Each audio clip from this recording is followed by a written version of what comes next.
The Allen Line Company thanks all the hard-working drivers who are moving goods across the country. We can't do it without you.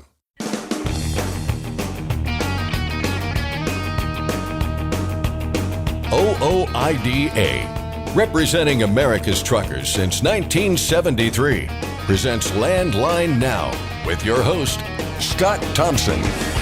Every day, there's a new headline story about the latest, greatest electric truck with hopes for a future in which they take over our roadways. But in all that talk, it's worth remembering that diesel isn't just the present, it's also the future, especially when you take new low-carbon formulations into account. We'll hear from Tom Berg, contributing editor of Landline magazine today, who tells us what role alternative fuels might play in the future before getting into the latest on pulsating brake lights. Then there is nothing more basic in business than getting paid for a service you've delivered. What a novel concept. But some truckers are having trouble with that very thing. If it happens to you, can you hold the load until you're paid? Aaron Lynch and Joe Biggs of OOIDA's Business Services Department have the answers for us. And finally, OOIDA Executive Vice President Louis Pugh is headed to Washington, D.C. this week for a slate of meetings on Capitol Hill. Bryce Mungin, OOIDA Director of Legislative Affairs, has a preview of what the conversations behind closed doors look like. All of that and more coming up on today's show. But first, the news with Ashley Blackford. Thanks, Scott. A few recalls to tell you about. The first one could potentially affect more than 47,000 trucks. PACCAR is recalling certain 2024 through 2025 Kenworth T280, T380, T480, T680, T880, L770, W990, and 2024 through 2025 Peterbilt 389, 520, 535, 536, 537, 548, 567, 579, and 589 trucks. PACCAR Incorporated says the steering gear may have been assembled incorrectly with fewer recirculating balls than required, which may result in a loss of steering control. Dealers will inspect and replace these steering gears as necessary, free of charge. Owner notification letters are expected to be mailed on March 25th. Another concern over steering has prompted PACCAR to issue another recall for certain Peterbilt 389, 520, 567, and Kenworth T880 trucks. According to NHTSA, the bearing journals may not be fully seated in the steering knuckles assemblies, preventing the proper installation of wheel and hub assemblies. An improperly installed wheel and hub assembly can leak oil, causing the axle spindles to loosen or fracture and increasing the risk of a crash. Dealers will inspect and replace the steering knuckle assemblies as necessary, free of charge. Owner notification letters are expected to be mailed on March 25th. Daimler Trucks North America LLC is recalling certain 2024 through 2025 Western Star 49X and 2025 Freightliner Cascadia vehicles. The electronic stability control software has incorrect axle spacing parameters. As such, these vehicles fail to comply with the requirements of Federal Motor Vehicle Safety Standard number 136. Dealers will update the ESC software free of charge. Owner notification letters are expected to be mailed on March 31st. A truck driver was arrested and charged recently in the death of another truck driver who was struck and killed in Tennessee. White Pine Police released a statement saying that on January 12th, investigators were called to the parking lot at the town's Pilot Travel Center. There, investigators determined that a truck was pulling into the fuel island at approximately 6:30 p.m. when it struck 64-year-old Gary Clark of Prattville, Alabama. The driver of the truck did not purchase fuel, but did go inside the store for approximately 20 minutes. According to the release, other drivers notified the driver that someone had been run over behind his truck and he needed to stay. That man was later identified as 70-year-old John R. Emery Jr. of Chattanooga, Tennessee. He left the parking lot and headed south on I-81. Last week, he was arrested and charged with leaving the scene of an accident involving death. He is currently being booked into the Jefferson County Jail. The reward for information leading to a missing Iowa truck driver has increased from $2,000 to $25,000.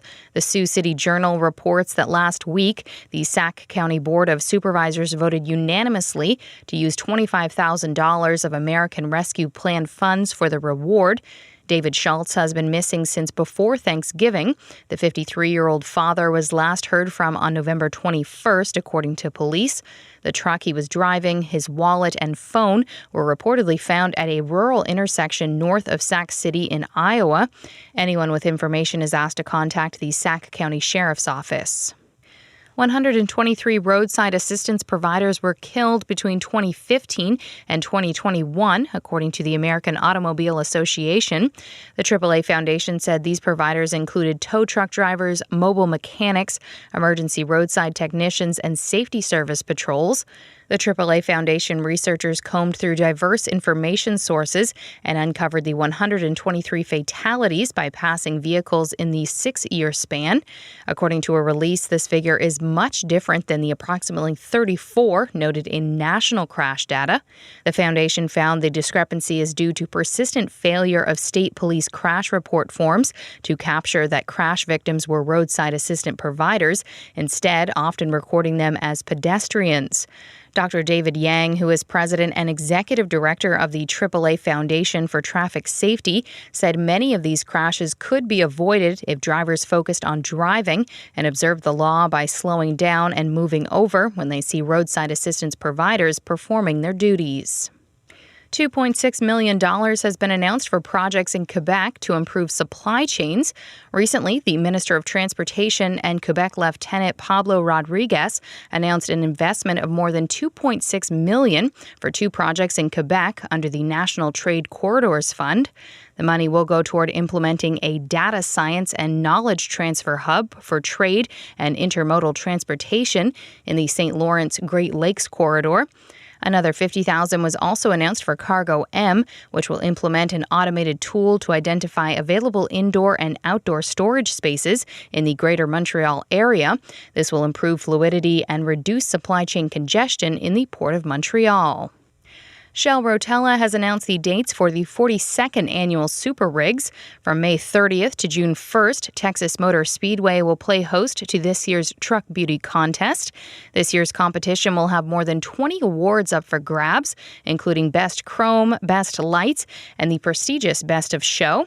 Truckers from the U.S. and Canada will vie for over $25,000 in cash and prizes. Plus, 12 drivers will earn the honor of having their truck featured in the 2025 Shell Rotella Super Rigs calendar. For the latest updates on Super Rigs, you can visit them on Facebook, X, and Instagram. And finally, the oldest living person in the U.S. celebrated her 116th birthday over the weekend. UPI reports that the California woman named Edie had a drive-by parade at her residential care home on Sunday.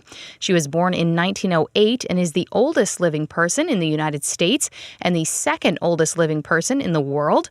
A worker from the care home said Edie was most excited for the carrot cake her family promised her to celebrate her big milestone.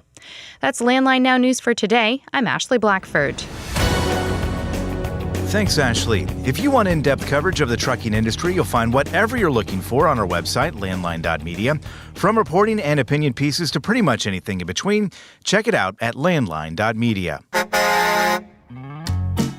Marty Ellis and the OOIDA Tour Truck are on the West Coast this week, so if you're in California, you've got a couple chances to catch up with him. The Spirit of the American Trucker will be at the Petro in Ontario, California through Wednesday, then at the TA in Coachella on Friday and Saturday. Stop in, say hi to Marty, and join or renew your OOIDA membership at a discount. Coming up next, Tom Berg of Landline Magazine joins the program to talk alternative diesel fuels and pulsating brake lights. So don't go anywhere, much more show to come right after this short commercial break. Thanks for listening. Be sure to like and subscribe. If you want more content, go to landline.media to get updated news, information, and archived editions of our show. Once again, that's landline.media. Capital Reman, your leader in remanufactured diesel engines and components, is celebrating its 10th anniversary. Let us help you avoid costly downtime and repairs by visiting capitalreman.com today. Use code OOIDA10 to receive your member benefits. Stock up on Howe's Diesel Treat, the nation's most trusted anti-gel. And to be safe from the harshest winter conditions, make sure you have Howe's Diesel Lifeline on hand, the fastest-acting gelling rescue product. Available nationwide, Howe's products are designed to keep you rolling through the toughest conditions. Visit howesproducts.com. Attention professional drivers, are you behind on your tax filings? You owe money? Integrity Tax Relief Group frees drivers from IRS trouble. You watch the road, we'll keep an eye on the IRS. Call now, 855-976-4291. Buckling up keeps everyone safe on the roads. Learn more at www.sharetheroadsafely.gov. Paid for by FMCSA. Welcome back to the show. None of us knows what the future holds and don't believe anyone who tells you they do, but we can get a pretty good idea of where things might be headed sometimes. Such is the case when it comes to the so-called clean diesel fuels and pulsating brake lights, two topics our next guest recently wrote about for Landline magazine. Tom Berg is a contributing editor for the magazine, and he joins us on the line now. So we're seeing this push, you're well aware, to adopt electric trucks. Those leading the charge, I think, have noble goals. I think we can agree on that. But as you point out in your February piece in Landline magazine, everybody out there wants clean air. You do argue, though, that diesels aren't just the present, they are the future as well, just maybe in a different form. What kinds of conversations are happening with regard to diesel right now that you see out there among those who make these big decisions? Well, the watchword is to cut carbon emissions. Carbon is stored in plants, trees, various organic organisms on our planet, and whenever you, including coal and petroleum, and whenever you burn those things, you release carbon, and carbon forms compounds in the air, including carbon dioxide, and that's the greenhouse gas that is helping warm the planet. So, if you can reduce the number or the amount of carbon that you release, the greenhouse gas effect is also reduced. And you can, in today's diesels, you can burn various fuels that emit that contain less carbon. Renewable diesel, and that's made from fats and oils, including food scraps, meat scraps from restaurants, and oil that they fry French fries in, for instance. And there's biodiesel, which mixes vegetable oils and animal fats with petroleum-based regular diesel fuel. So you're cutting the amount of emissions because you're burning less straight petroleum.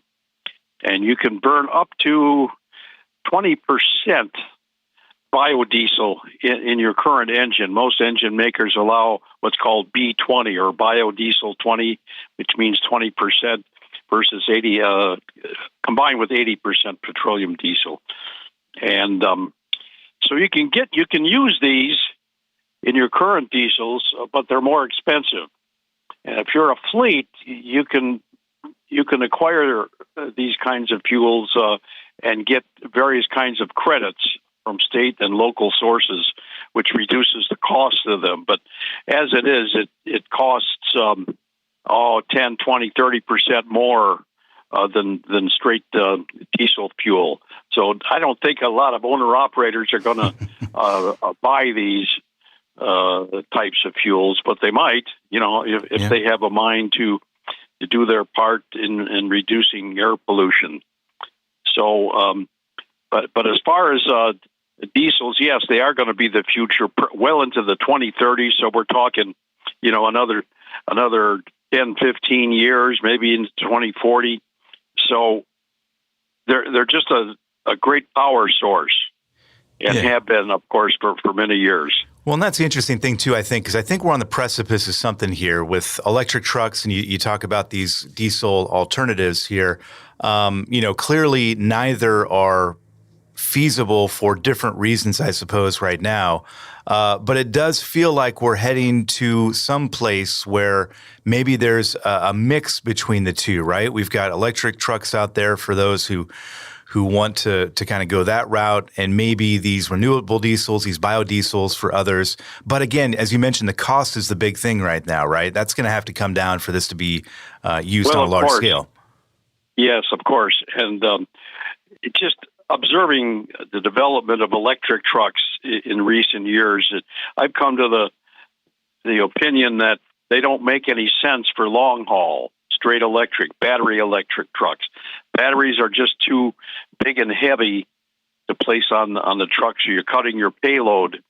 They can work for local runs, and they are working in some areas, especially California, which has really been hard on emissions because of some of the unique situations they have with air being trapped behind the mountains. So for years, I lived in California for a total of 23 years, and I could see the improvement in air quality from the time that I moved out there in early '78 until my wife and I finally left in '05. You could see the mountains, the San Gabriels to the north, whereas when I first went there on some days, especially in the summers, of course, you could barely see them. So these measures do have positive effects. Anyway, electric trucks are working out there. One of the big questions, of course, is where is the electricity coming from? It's going to take a lot of juice to recharge these batteries. So one way to cope with that is fleets will put up solar panels, sometimes wind turbines at their terminals to generate the power they need to recharge these batteries. I think for long haul, if we eventually go toward electric propulsion, I think you're going to need some kind of range extender, as they call it, and that can be anything from a diesel engine modified to burn cleaner fuels to fuel cells. Yeah. And now the big magic fuel is hydrogen. I've got my doubts about that too. No doubt that it's a clean fuel, but it takes a lot of time and money. Not so much time, but money to convert to generate the hydrogen fuel. Where is it? Well, water, H2O. So you got two molecules of hydrogen and one molecule of oxygen. So you separate the two, and bingo, you've got your hydrogen gas. So that's how they're going to do it. But again, how are you going to generate the electricity to split up the water?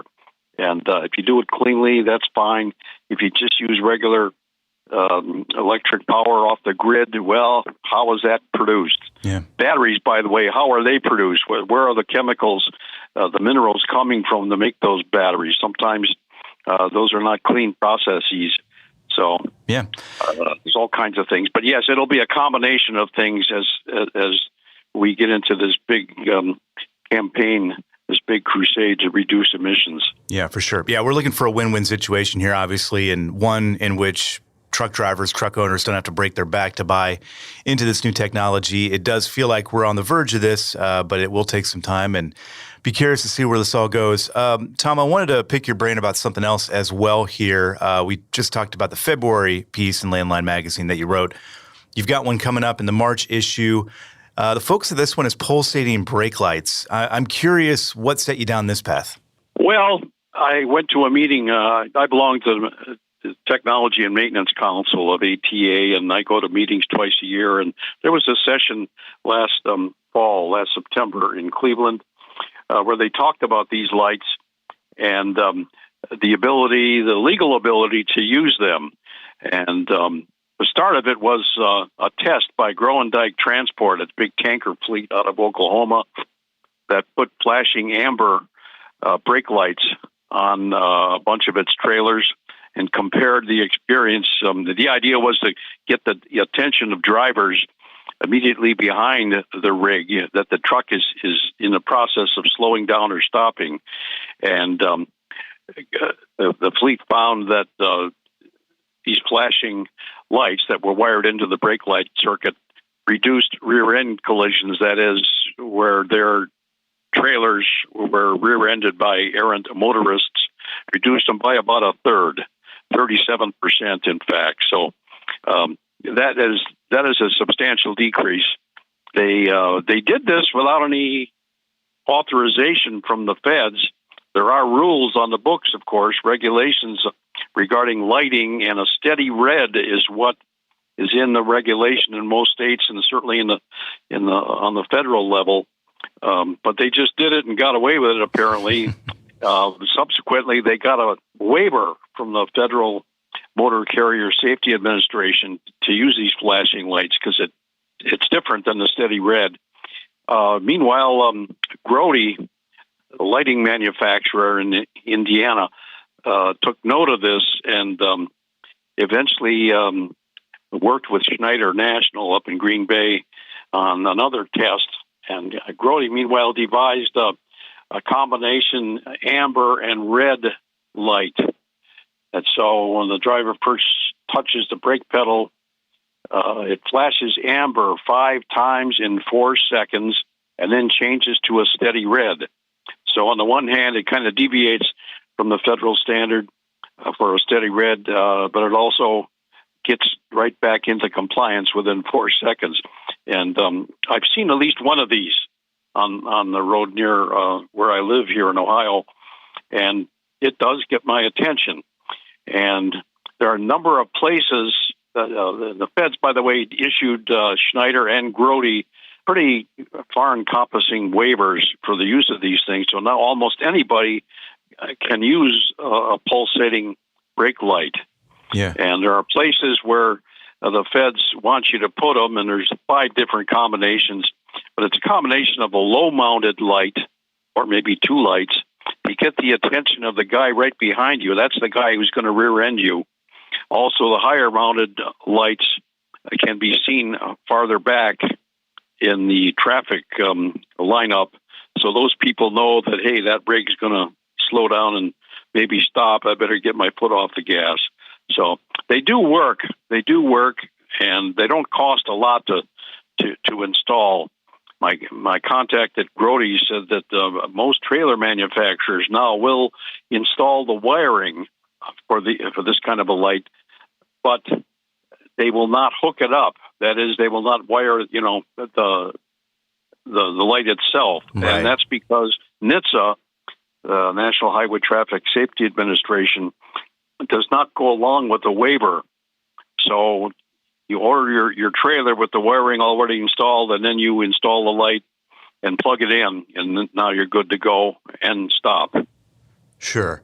Yeah, I mean, with all this talk about safety, and obviously everybody wants traffic deaths to go down here, and there's always this focus on commercial trucks with those conversations. I mean, this seems like kind of possibly a no-brainer in terms of making sure we have fewer rear-end crashes involving trucks. I mean, is this kind of the way you see things going here, or is this going to be just one of these things that individual truck owners can decide to put on their trucks if they want? My sense now is that they will not be mandated. Right. But if you want to use one or a combination of them on the back of your trailer, yeah, you can.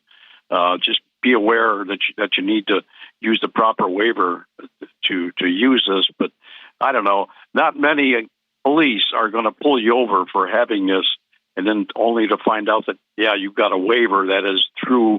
It's kind of a blanket waiver. Sure. But, if something like that could happen during an inspection, for, a lot of the word doesn't get down to a lot of authorities on the ground. And so it'd be a good idea to carry materials, the documents that show, yeah, these things are legal. Absolutely. Yeah, absolutely. So, yeah, I think they're a good idea. Now, one aspect of this are the flashing lights. Flashing lights bother some people. They can trigger epileptic seizures in people who suffer from that condition. So, and also, you don't want a bunch of lights flashing all over the place. A steady red is much easier to take. If everybody's got a flashing brake light, and by the way, you can get these for your car, conversions, so your brake lights will flash instead of just coming on brightly. But you don't want too much of that out there because you drive people crazy. Our thanks to Tom Berg for his time again and his contributions. Again, check out his work in Landline Magazine. The music you hear now means we're heading for a break, but fret not. Landline Now returns in a moment. Penske owns and operates some of the best-maintained vehicles on the planet. Our used trucks come with a 5-year maintenance report and pre-sale inspection. So if you're in the market for a top-quality pre-owned truck, look no further. Search our inventory today at PenskeUsedTrucks.com. Control your toll costs and eliminate tolling headaches with Prepass Tolls. Prepass Tolls means toll volume discounts. Just one invoice for all tolls and fewer violations. Call 877-878-5970 or go to Prepass.com. Ready to make more money? Use a better load board. For a limited time, get 50% off TruckStop Loadboard Pro. Just go to truckstop.com/go and enter promo code READY2023 when you purchase Loadboard Pro. It's tested and proven. Burn 2.1% less fuel when you balance all wheel ends with Centromatic. Call 800-523-8473 to get the OOIDA discount. There's nothing more basic in business than getting paid for a service you've delivered. But some truckers are having trouble with that very thing. You're listening to Landline Now, and I'm your host, Mark Redditt. Welcome back to the program. When truckers run into problems or any one of a host of other challenges, they often call OOIDA's Business Services Department. Hear from that department to talk about one particular situation where a trucker might not be paid for their work, as well as some other recent questions from truck drivers, are Aaron Lynch and Joe Biggs of OOIDA's Business Services Department. Guys, thanks for joining me. Thanks as always, Mark. Good to be here.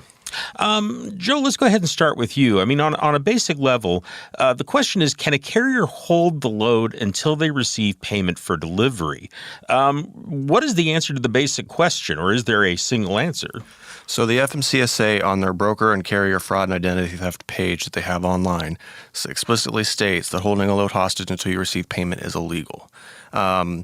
It's very nuanced as far as that goes, because what is holding a load hostage? Are you trying to get more money out of it? Are you just trying to get your freight charges? I mean, it's going to be a civil matter no matter what way you look at it. So the FMCSA will say it's illegal, specifically just to try and get extra money or pay on it. They would consider it conversion. Now, if the broker or the shipper would call the local police office or something, more than likely it's not a situation they would step into because they have legal authority to have that product. It would be a civil matter, and that's where you'd be looking at the issues at, is the shipper, whoever the rightful owner of that product is, coming after you in the court of law because you're withholding their product. I was looking that up, and they said conversion is the intentional tort where a party holds property of another with the intent to deprive them of it. So at that point, it'd be up to a judge to determine if that's what you're doing or if you're doing it specifically to get paid. FMCSA will say no. Then, I mean, it's going to be your decision. Now, there are situations where we send out like warehouseman forms because they know they're not going to get paid or something like that is going on, so they can put it away with full intent to deliver once everything gets figured out. Maybe the loads were, the addresses were mixed up or something, and, it was 100 miles off and they want to, renegotiate in that way. Situations like that, I mean, you have to have a full intent to deliver the load, and if you don't, then at that point you could be looking at, illegal repercussions. Aaron, do you want to add anything to that? A lot of it's going to, what it comes down to is what's in your contract as well. You got to be able to read and understand what's in that. A lot of protections that you think you may have in that situation, you don't actually have because you sign up for that. And that's a lot of what goes into that. I would say that in most cases, it's not the smartest thing or the best idea to hold a load hostage, although I can understand the mentality behind it. But a bigger thing is working with a broker that you have rapport with, that you've networked with, that you've done loads with before. I understand things happen. We all get that. But at the same time, you have to do your due diligence before you even haul the load to protect yourself. So you're going to less likely have an issue with a broker that you've been doing business with for years as opposed to a one-off. You're going to be able to actually have a conversation and maybe work things out in a professional manner. And I think that starts with, choosing where the load is off of the load board at the very foundation of its core. And that's actually a really good point. Going back to brokers, is let's say nothing legal comes from it, no lawsuits, nothing like that, no cops are called. You'd still be looking at the broker more than likely reporting you to Carrier 411, which can very negatively affect your business, make it to where you can't get loads, and it's really just a last resort type deal because you don't want to have to go down that road. Just for folks that aren't familiar with it, can you explain what Carrier 411 is? Carrier 411 is a broker reporting site. They only deal with brokers. They only talk to brokers. They claim they send out information to the carriers to dispute the information. A lot of people haven't gotten it. Some people more recently are getting it. But But they put information on carriers, if insurance is going to expire, MCS 150, information like that, and then brokers can report you. If they report you, any broker that sees that can be like, well, I can't work with you because of this, and that's typically what they'll do. One of the things that I kind of remember is I recall that brokers have a certain amount of time to pay you. I mean, they don't have to pay you right away, do they? It's going to be contractual. Whatever's in your agreement, whether it be 10 days, 15 days, I've seen some that are even much further than that. It's going to be contractual because it's not like the leasing regs where there's a time frame to be paid. Okay. What are some alternatives? I mean, let's say that you are in a situation where you're not sure you're going to get paid. Holding the load hostage, as you say, is not an option that you can take. What other actions can you take with the broker or shipper to get them to pay you when they haven't? It's really a one-sided deal. I mean, there's not a whole lot you can do. Now, if you're working with a legitimate broker, you deliver because you just want to get it off your truck and keep moving, and you don't get paid, well, then you can file on their bond, and you can find that information out through the Safer website under their insurance.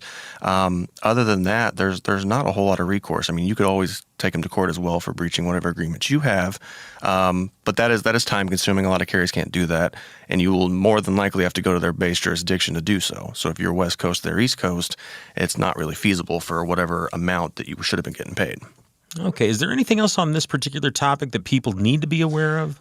I would say, doing your due diligence from the very start. And he referred to as Carrier 411. A lot of times people refer to it as Freight Guard as well. That's another clear name for it. People may not know that it's called Carrier 411 as well. That dispute process doesn't seem to work out for very many people. It's very one-sided. I would say that you need to pick a broker you've been working with, build a rapport. That's the best bet.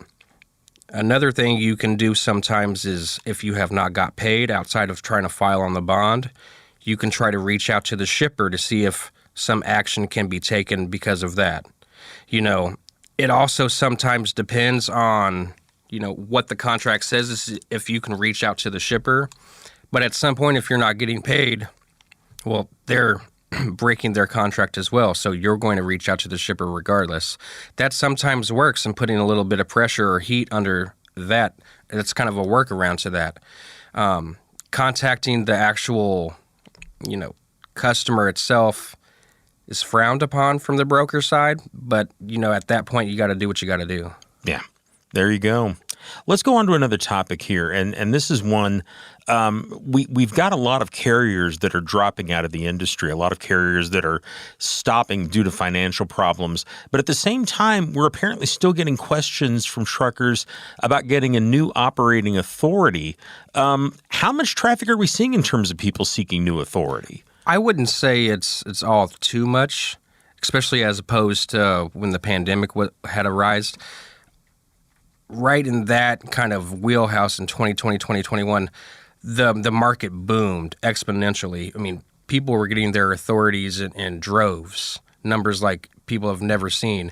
And I think that's a lot of what you're seeing is some of those people, their businesses are failing because of such freight rates as, loads, things like that, problems with brokers, things of that nature. I would say that, if you're looking into getting your authority at this moment in time, you really need to look at the landscape and the scope of the actual industry and do your research. Yes, you can luck out because a lot of it is luck, but you need to build rapport, network. You need to have a foot or a grasp on the industry a lot of times before you jump into this right now in this specified climate. Because a lot of times I'll sit here and tell you that, it's probably not the greatest time to actually get your authority right now. And here's a list of reasons why. It also depends on what you want to haul. That plays a big role into it. If you're going to do, dry van or reefer or flatbed, it all really depends on what regions. There's so much that actually goes into it, and not everybody does the research that it all entails. And that's a lot of reason why you fail the first 1 to 3 years. I know a lot of people talk about finding a niche, finding some part of trucking that's very specific or an area of the economy that is still going in terms of needing transportation services. How do you go about that? Well, you have to look at the landscape. That goes back to doing your research, right? Doing your due diligence. You have to find what you like. You have to find what you enjoy. You have to find what you can make money doing. That's all comes into play. Just because you like something, I prefer doing that. But if you're not going to make good money at it, it doesn't make sense. It is a business. Yeah, after all, it is a business, like you said. And at the end of the day, you want to enjoy what you're doing, but you also need to put food on the table. You need to be able to pay for the maintenance. You need to be able to have a savings. You need to be able to pay the truck payment, the insurance, and everything that comes with this. Is it a good idea for people maybe to look at leasing on with a carrier before they make that jump to getting their own authority? It certainly helps. I wouldn't say that it's the best idea, but, it's certainly out there. You get a lot of valuable experience doing so, understanding some of the, freight side of it or whatnot. Getting your own authority, there's a lot more paperwork involved, right? And so you're actually starting a business, and a lot of people just want to drive and not actually do the paperwork side of it. And that's just not how this works. And they need to understand that. And instead, they will farm it out and get us a secretary or something like that, and a dispatch company on top of that, a factoring company on top of that. And you're getting nickel and dimed everywhere you see. And when you look up, you wonder why you're not making what you thought you were going to be making. It's because you're giving money to everybody else around you. So you have to be able to plan ahead. As far as being an owner-operator leased onto the company, there's benefits to it. You get that experience, but it doesn't accrue any time to your actual authority. When you start your authority, you're a brand new carrier. They don't take into consideration anything that you've done prior. They're not looking, I've been working for this carrier for 10 years. I have 10 years driving experience. You have 0 when you get your authority. You mentioned a couple of things in there that really kind of fall into the category of controlling your expenses. You talked about having a dispatcher, having a factoring company, getting a secretary. Controlling your expenses, I've always been told, is one of the keys to success in small business. What are some other areas where people need to look in order to control their expenses if they decide to make this leap? I would say some of the main focuses I would look at is truck payment as opposed to not truck payment. Insurance is another one of those things. Are you going to be driving over state lines? Are you going to be doing things local? You have to take certain situations into consideration. Fuel is also a big one. When you go into the grand scheme of things, that may be one of your bigger expenses, to be fair, with where the climate is right now. Certain things like that. I would say that some people have their wives help them. Well, you save money doing that, right? She does some of the paperwork. That certainly helps out. But when you start farming out everything to many different places, you're only going to make so much. Yeah, I mean, there's a lot of costs you really can't control. Insurance, fuel. I mean, you can to a certain degree, maybe switching insurance companies, maybe running in lower fuel cost areas. But I mean, it's the outsourced stuff, like he says. Things you can do yourself that you should do yourself. Maybe maintenance is something you can do yourself. Maybe start doing that yourself so you can save a little bit here and there. It's just saving where you can and being smart, because the profit margins, at least right now, are very, very thin. I mean, so you need to be maximizing what you can earn. And they're never really big in trucking. No. Yeah, that's correct. Okay. Well, guys, we're running a little bit short on time, but I want to thank you for all the information. Very helpful, and we certainly appreciate it. Sure thing, Mark. Thank you as always. Thanks for having us on, Mark. I've been talking with Joe Biggs and Aaron Lynch of OOIDA's Business Services Department. And folks, Business Services is there to help you out with this topic or with any of a number of other topics. If you have a question, give them a call. They're there to help you out.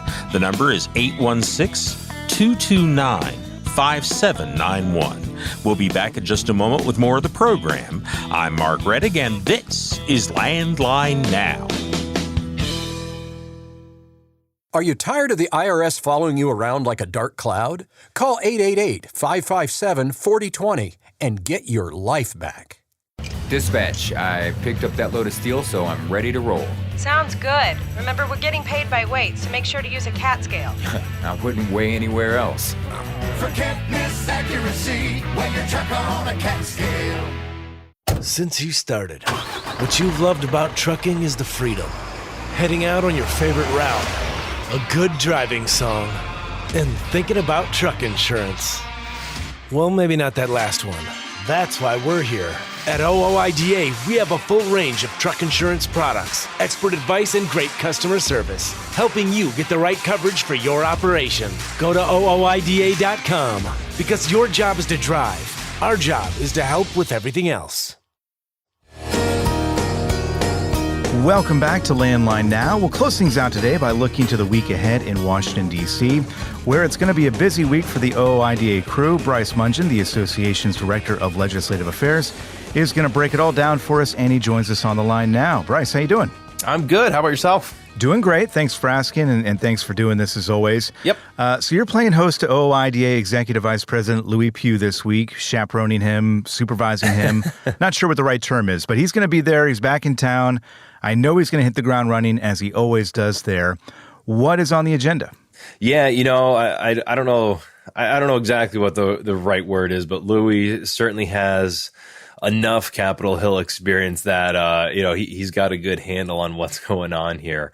So Louis will be in town. We've got a slew of meetings set up with House offices, Senate offices, House and Senate committee staff as well. So talking to members of Congress, talking to their staff, and just really either bringing them up to date or introducing them to the issues that we're working on. This is something that obviously is a mainstay of what we do, which is educating lawmakers on the issues that are important to truckers. And what's so great about having Louis in town and having him to be able to speak to the issues is that he has that experience from being out on the road. So, our plan is to talk to lawmakers about what's on the top of mind right now. And for us, it's speed limiters is a big one. Also going to be talking about truck parking and the Truck Parking Safety Improvement Act. But also we're going to talk about a couple other issues that we're working on, including, we have the legislation out there to eliminate the overtime exemption for truck drivers to make sure that employee drivers are paid overtime. We're also going to be talking a little bit about the Trucker Bathroom Access Act to make sure that drivers have access to the restroom when they need it. So a lot of different issues we'll be talking about this week. And it's interesting you bring up speed limiters and truck parking in particular, because I know these are two issues that obviously are at front of mind for a lot of people out there.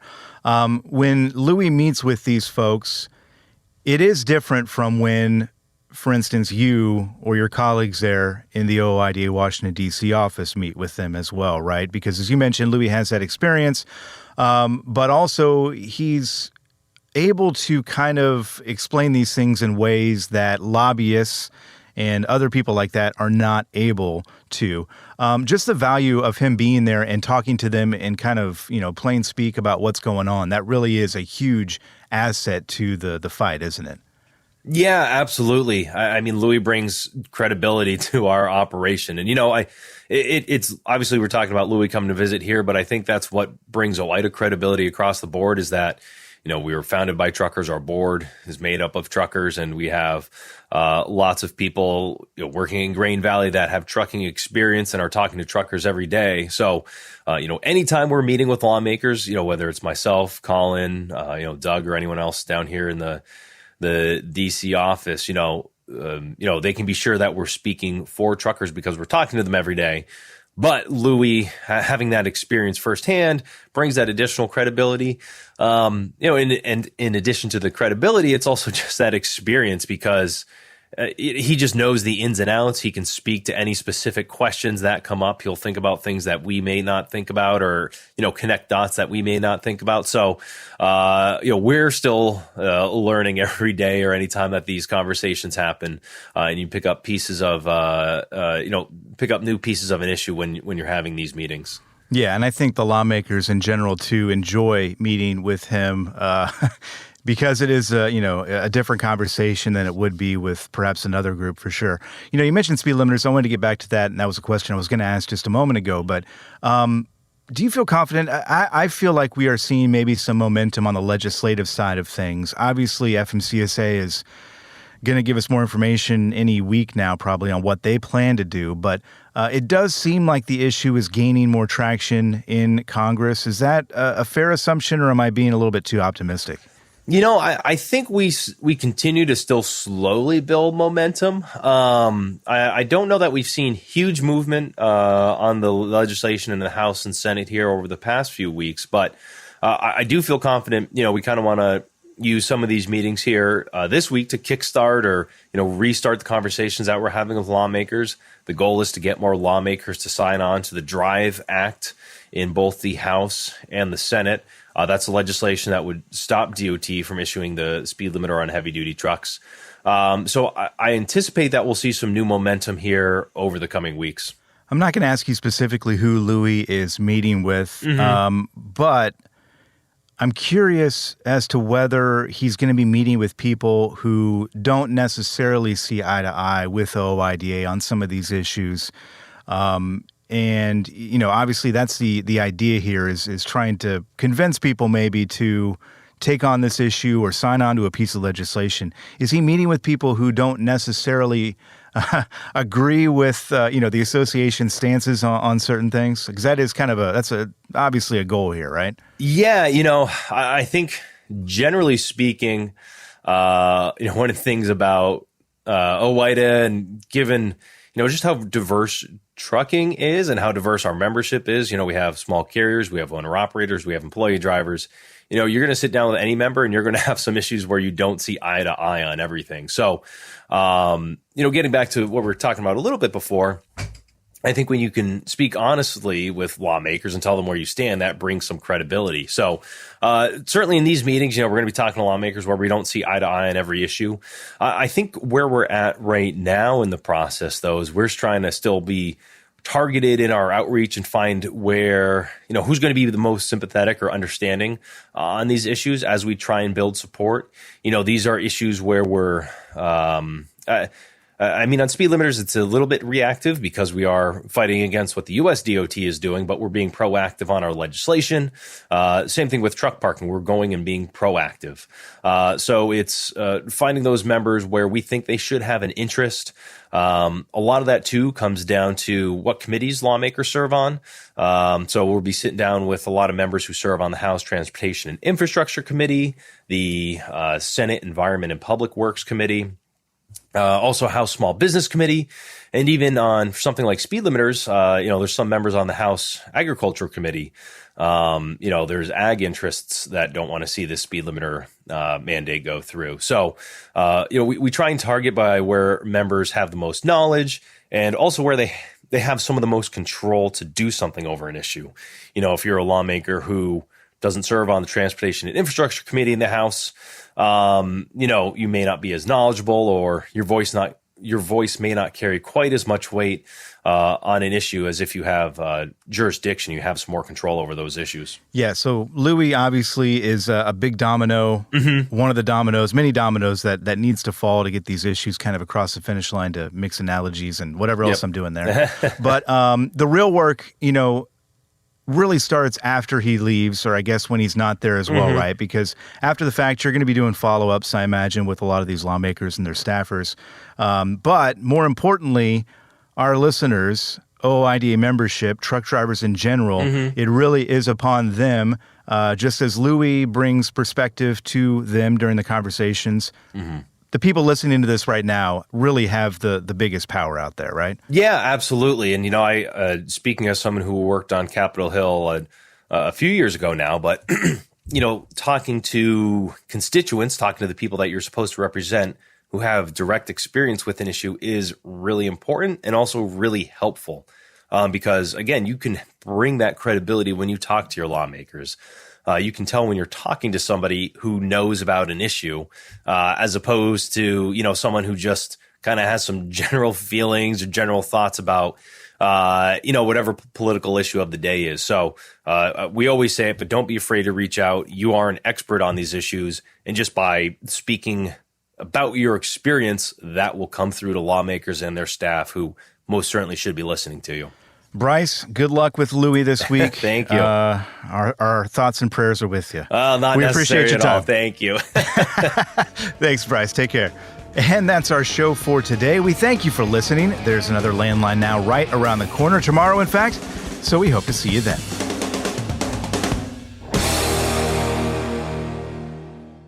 Thanks for listening. Be sure to like and subscribe. If you want more content, go to landline.media to get updated news, information, and archived editions of our show. Once again, that's landline.media. I'm a dad, a son, a husband, wife, I'm a writer, photographer. I farm. I'm a veteran. I love old cars, fishing, My kids. chrome, And I am a professional truck driver. And together, we are OOIDA. OOIDA was founded by truckers to stand up and speak on behalf of truckers. We've done that by combining the individual voices of our members into a single, powerful voice. Protecting your interests, defending your rights. Join us.